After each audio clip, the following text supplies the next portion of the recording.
Hello everyone, welcome back to my YouTube channel. Hope you are all doing well. तो आज हम discuss करेंगे stenotypist का exam जो कि हेल्ड हुआ था 25 अप्रैल 2017 को।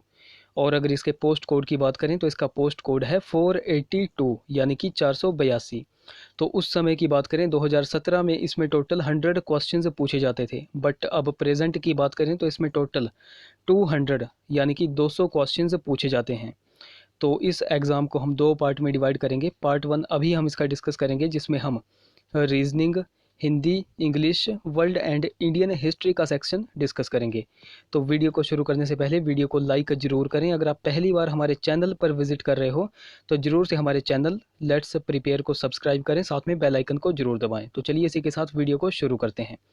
बात करें हमारे क्वेश्चन नंबर फर्स्ट की, निम्न में से कौन सा अन्य से भिन्न है। तो कौन सा अन्य से भिन्न है, यह है चर्च। ऑप्शन सी करेक्ट होगा। अगले क्वेश्चन की बात करें, क्वेश्चन नंबर हमारा 2 है। तो जिस तरह कक्षा का संबंध श्याम पट से है वैसे ही सिनेमा हॉल का संबंध किससे है। तो ये हो जाएगा पर्दे से। ऑप्शन डी करेक्ट होगा। अगले क्वेश्चन की बात करें, क्वेश्चन नंबर 3 आप स्क्रीन पर देख सकते हो। तो क्वेश्चन नंबर 3 का राइट ऑप्शन हो जाएगा option number D. Option number D. अगले क्वेश्चन की बात करें, क्वेश्चन नंबर 4, 4 से लेकर के 49 तक ऐसी कितनी संख्याएं हैं जो 4 से भाज्य हैं तथा उनके अंकों का योग 9 आता है। तो ये है 1। ऑप्शन ए यहाँ पर करेक्ट होगा। अगले क्वेश्चन की बात करें, क्वेश्चन नंबर हमारा 5 है। ए बी का भाई है, सी बी की बहन है तथा बी ए से क्या संबंध होगा। तो 5 का राइट ऑप्शन होगा ऑप्शन नंबर डी, डेटा पर्याप्त नहीं है। ऑप्शन डी यहाँ पर करेक्ट होगा। तो सबसे पहले मैं आपको बता दूं कि ये जो मैं आंसर आपको बता रहा हूँ ये ऑफिशियल आंसर की से बता रहा हूँ, सो डोंट वरी। तो क्वेश्चन नंबर 6 की अगर बात करें तो क्वेश्चन नंबर 6 आप स्क्रीन पर देख सकते हो। तो यहाँ पर राइट ऑप्शन होगा ऑप्शन नंबर बी, केवल 3 और 4। Option B. अगले क्वेश्चन की बात करें, क्वेश्चन नंबर 7 से लेकर के 12 तक आपके पास फिल इन द ब्लैंक्स दिए गए हैं। आपको फिल इन द ब्लैंक्स इसमें चूज़ करने हैं। तो क्वेश्चन नंबर हमारा 7 है, the lion sprang. So question number 7 का राइट ऑप्शन हो जाएगा option A, upon. The lion sprang upon the cow. Question number 8 की बात करें, be content with what you have. Option A यहाँ पर करेक्ट होगा। क्वेश्चन नंबर 9 की बात करें, I beg to differ at you on the subject. तो यहाँ पर भी ऑप्शन ए करेक्ट होगा। सॉरी, यहाँ पर ऑप्शन बी करेक्ट होगा। क्वेश्चन नंबर 9 में I beg to differ with you on the subject.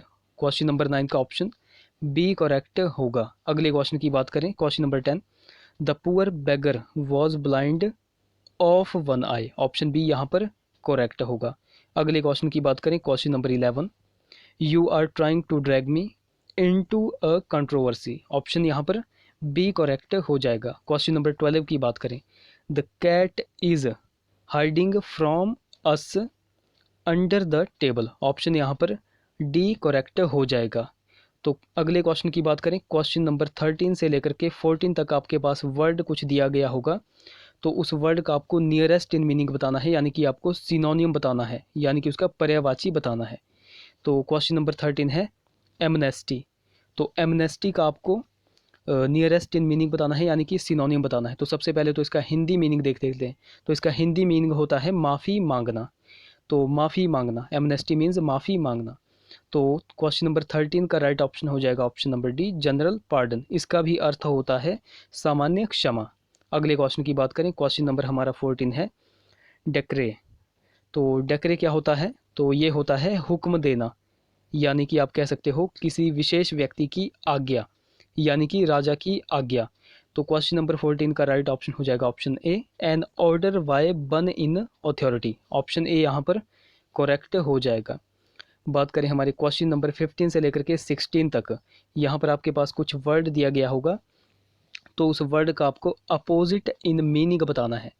तो क्वेश्चन नंबर 15 है आपके पास फेमस। तो फेमस का हिंदी मीनिंग होता है प्रसिद्ध। तो क्वेश्चन नंबर 15 का राइट ऑप्शन ऑप्शन सी हो जाएगा ऑब्सिक्योर। ऑब्सिक्योर का हिंदी मीनिंग क्या होता है, अस्पष्ट। तो यहाँ पर फेमस और ऑब्सिक्योर, ऑप्शन सी यहाँ पर करेक्ट होगा। अगले क्वेश्चन की बात करें, बिनाइन। तो बिनाइन का हिंदी मीनिंग देखें अगर, तो इसका अर्थ होता है अच्छा। अच्छा यानी कि सौम्य वगैरह हो सकता है। तो यहाँ पर अपोजिट इन मीनिंग क्या होगा, तो यहाँ पर अपोजिट इन मीनिंग होगा मैलिग्नेंट, ऑप्शन सी यहाँ पर करेक्ट होगा। मैलिग्नेंट, मैलिग्नेंट होता है दुष्ट, मैलिग्नेंट होता है दुष्ट, और बिनाइन होता है अच्छा, बिनाइन अच्छा।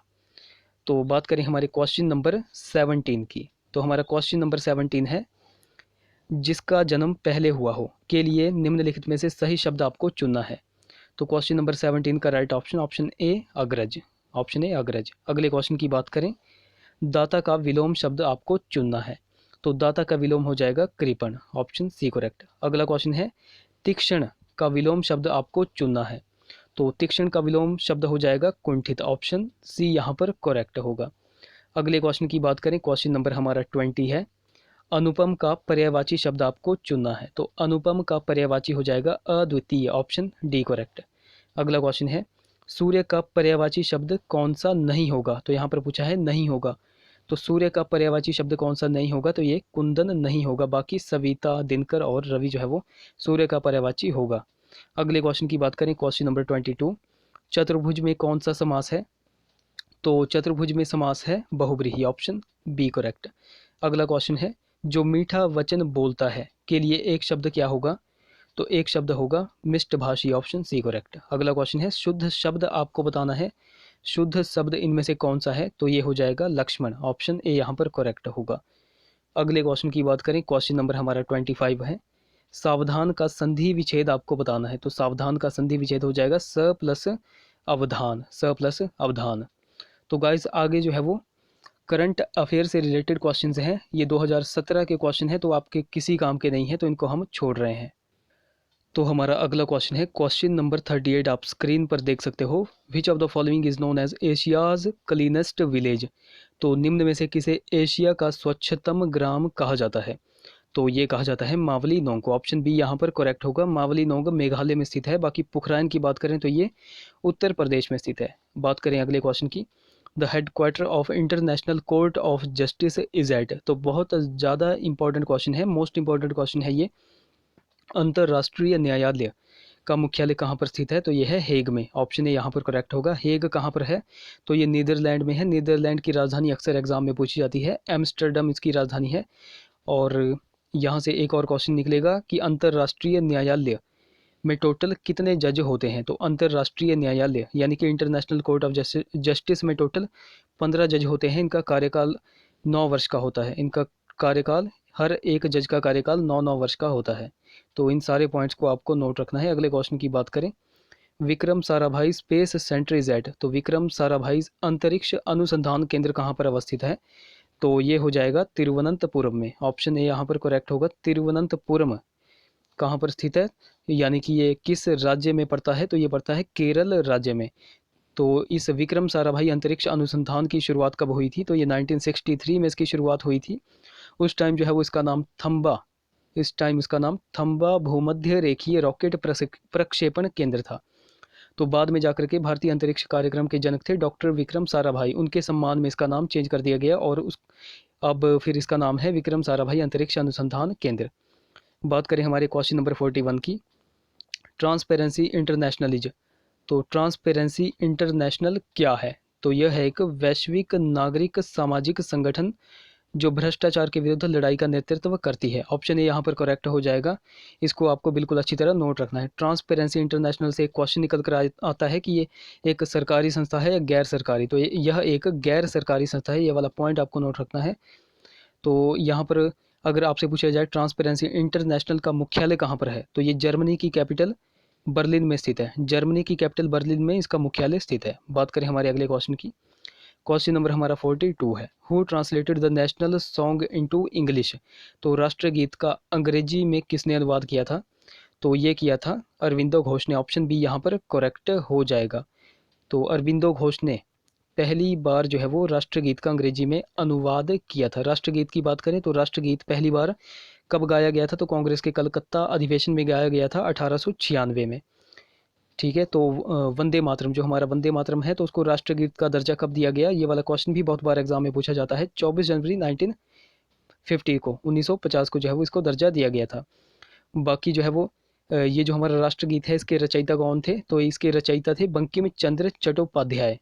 तो इन सारे पॉइंट्स को आपको नोट रखना है। अगले क्वेश्चन की बात करें, क्वेश्चन नंबर हमारा 43 है।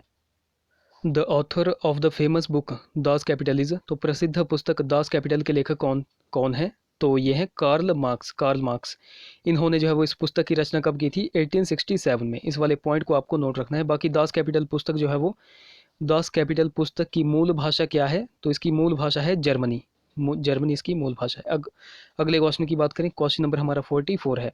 CDMA स्टैंड्स फॉर, तो CDMA की फुल फॉर्म पूछी गई है, तो ये होती है code division multiple access. Option यहाँ पर करेक्ट होगा। अगले क्वेश्चन की बात करें, question number 45। World cancer day is observed every year on, तो विश्व कैंसर दिवस प्रति वर्ष कब मनाया जाता है? तो ये मनाया जाता है 4 फरवरी को। ऑप्शन बी यहाँ पर करेक्ट हो जाएगा। अगले क्वेश्चन की बात करें, question number 46। The Nobel prize was instituted by which country, तो किस देश द्वारा नोबेल पुरस्कार संस्थापित किया गया?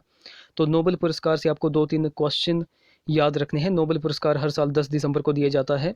किसकी याद में दिया जाता है? एक स्वीडिश साइंटिस्ट थे अल्फ्रेड नोबेल, तो उनकी याद में दिया जाता है। इसकी शुरुआत 1901 से हुई थी। 1901 से हुई थी इस पुरस्कार को देने की शुरुआत। तो ये टोटल कितने क्षेत्रों में दिया जाता है? 6 क्षेत्रों में टोटल दिया जाता है नोबेल पुरस्कार। वो क्षेत्र कौन कौन से हैं? तो वो हैं medicine, physics, chemistry, peace, literature और इकोनॉमिक्स। तो इन सारे पॉइंट्स को आपको नोट रखना है।